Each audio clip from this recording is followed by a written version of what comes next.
Good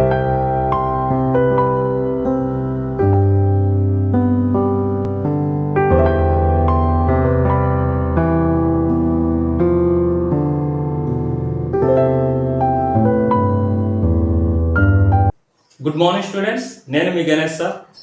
ఇక్కడ మనకి 10th class విద్యార్థులకు ఏపీ తెలంగాణలో చదువుతున్న 10th క్లాస్ విద్యార్థులకు ఇక్కడ మనకి రియల్ నెంబర్స్ ఫస్ట్ చాప్టర్ సంబంధించి 1 మార్క్ కోచింగ్స్ అనేది ప్రీవియస్ ఇయర్ లో ఇవ్వబడినటువంటి కోచింగ్స్ అనేది ఇక్కడ మనకి క్లాస్ అనేది నిర్వహించడం జరిగింది.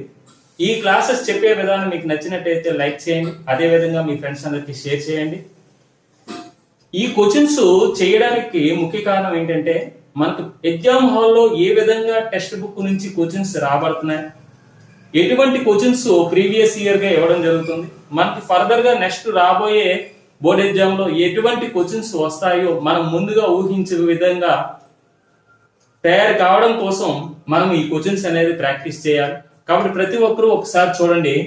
Find the mean of the factors of 24. ఈ క్వశ్చన్ బాగా పరిశీలించినట్టయితే మనకి ఈ 24 కు ఉన్నటువంటి ఫ్యాక్టర్స్ అన్ని తెలియాలి. అదే విధంగా మీన్ అంటే ఏంటో మనకు తెలియాలి. మీన్ అంటే ఏంటంటే ఉన్నటువంటి objects, some of the objects by number of objects mean formula. అసలు ఈ 24 కు ఉన్నటువంటి ఫ్యాక్టర్స్ అన్నింటినీ కూడా మనం రాయాలంటే 24 ని మనం ఎన్ని విధాలుగా రాయాలి? 1 into 24 అని రాయొచ్చు, 2 into 12 అని రాయొచ్చు, 3 into 8 అని రాయొచ్చు, 4 6 గా రాయొచ్చు. అంటే ఇవన్నీ కూడా మనకి 24 కు ఉన్నటువంటి ఫ్యాక్టర్స్ అవుతాయి. అప్పుడు the factors of 24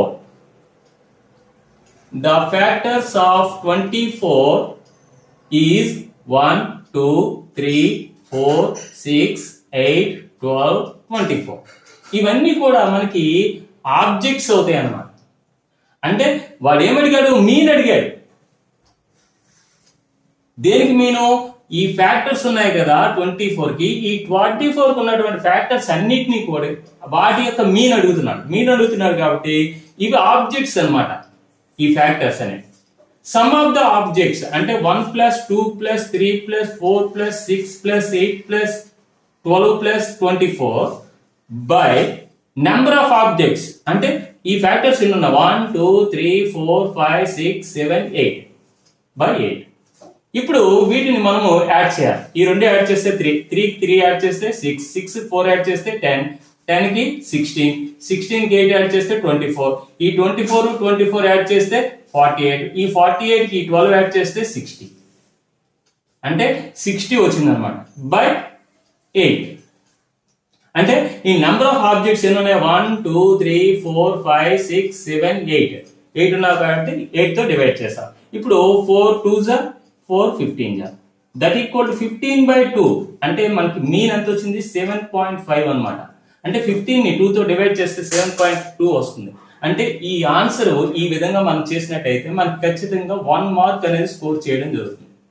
okay, next question చూద్దాం. సెకండ్ క్వశ్చన్ చూసినట్టయితే ఎక్స్పాండ్ log 32/81 అన్నారు.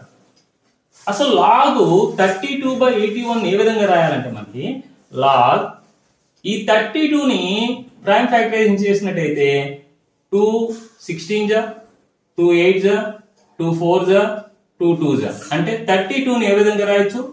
1 2 3 4 5 అంటే 2 ని 5 టైమ్స్ మల్టిప్లై చేస్తే 32 వస్తుంది కాబట్టి 2 4 5 అని రాయొచ్చు.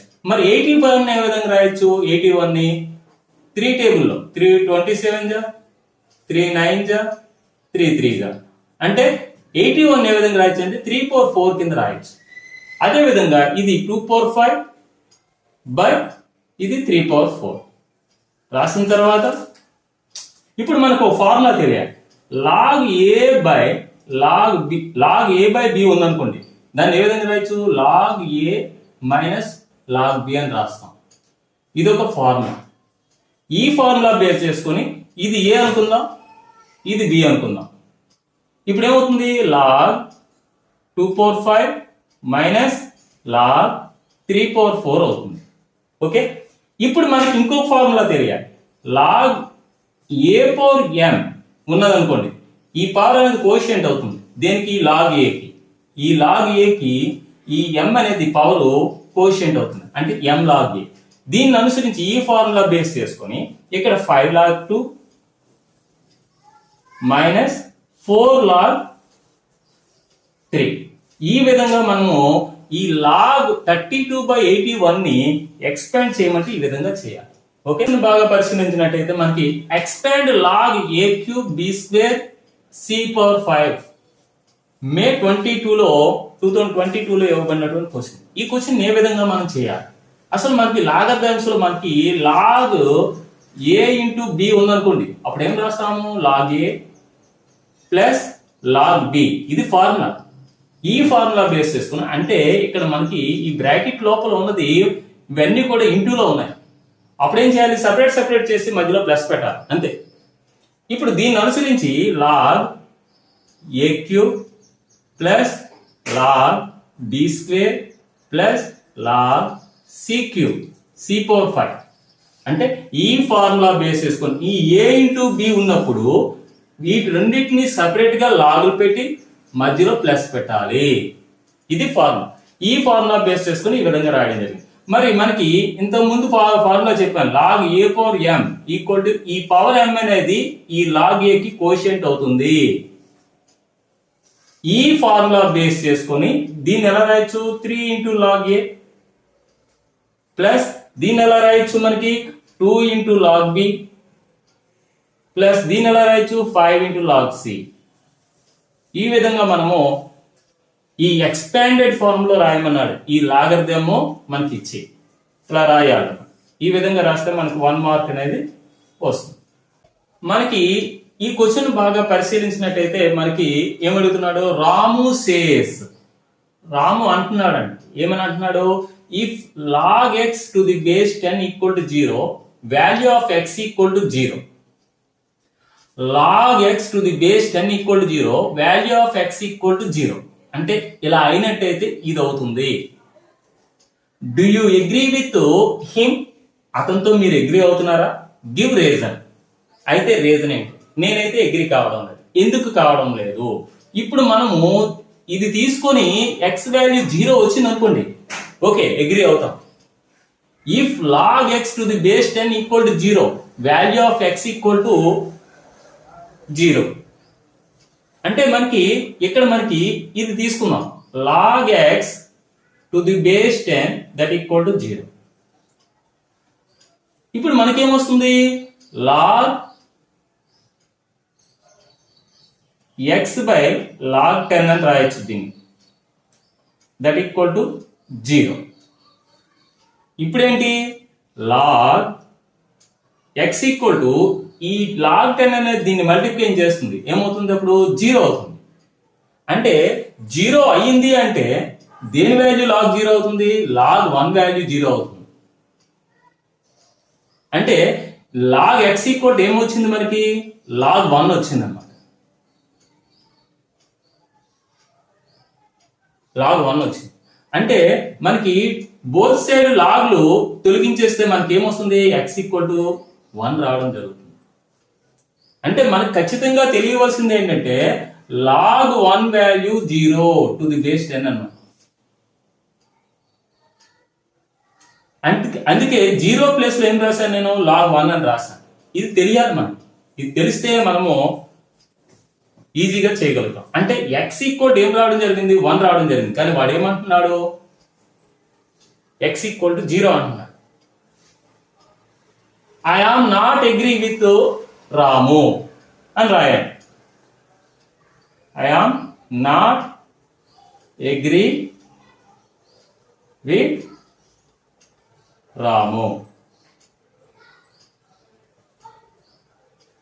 Reason about solution.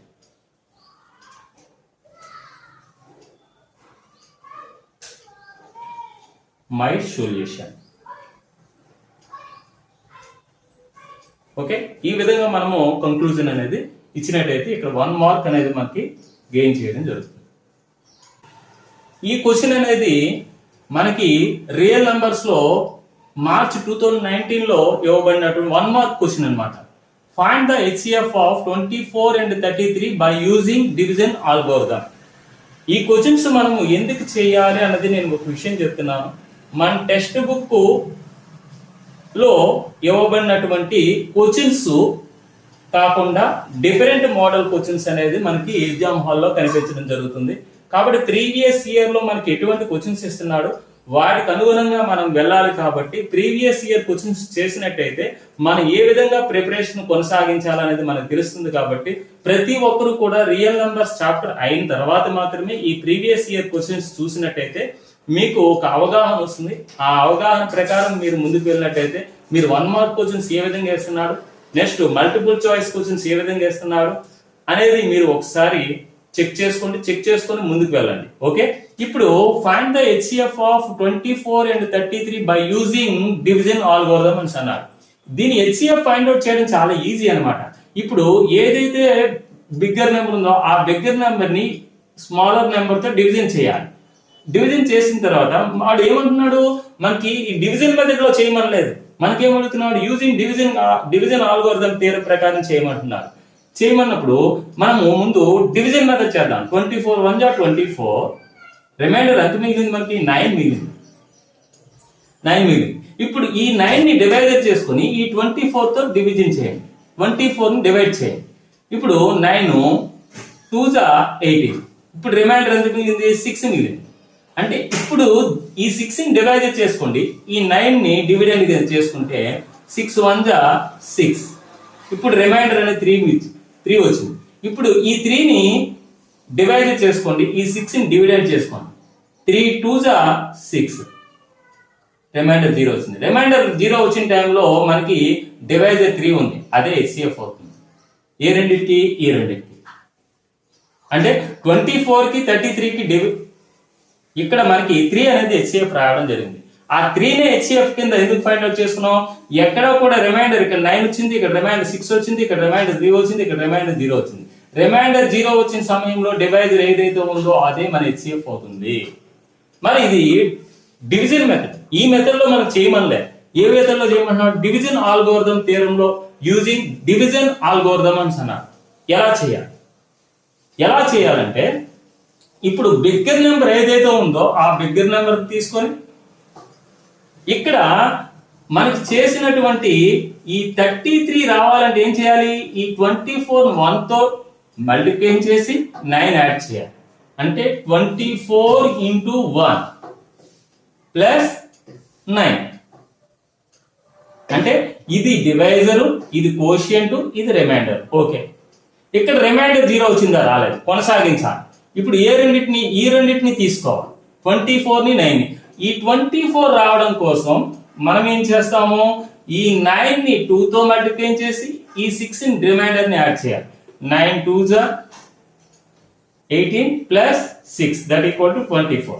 ఇక్కడ రిమైండర్ 0 వచ్చిందా, రాలేదు. కాబట్టి మళ్ళీ మనం కొనసాగించాలి ఈ రెండింటికి అంటే ఇక్కడ ఈ 9 రావాలంటే మనం ఏం చేయాలి, ఈ 9 రావాలంటే 6 ని 1 తో మల్టిప్లై చేసి ఈ 3 ని యాడ్ చేయాలి.